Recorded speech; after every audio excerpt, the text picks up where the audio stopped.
Gələcəkdə də inşallah Rusiya gedən sənə.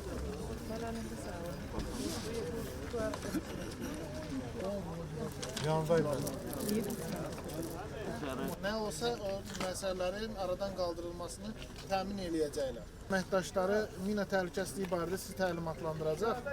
Əsas da körpə uşaqlara ərazi təmizlənibdir. Amma hər şey sizin təhlükəsizliyinizdir, uşaqların təhlükəsizliyidir. Bunun üçün də bizim onların bir Ramazan hədiyyəsi olacaqdır sizə. Onlardan təbrik edirəm. Xeyirli olsun.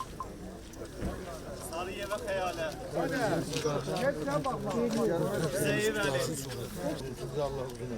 Amin. Allah razı olsun.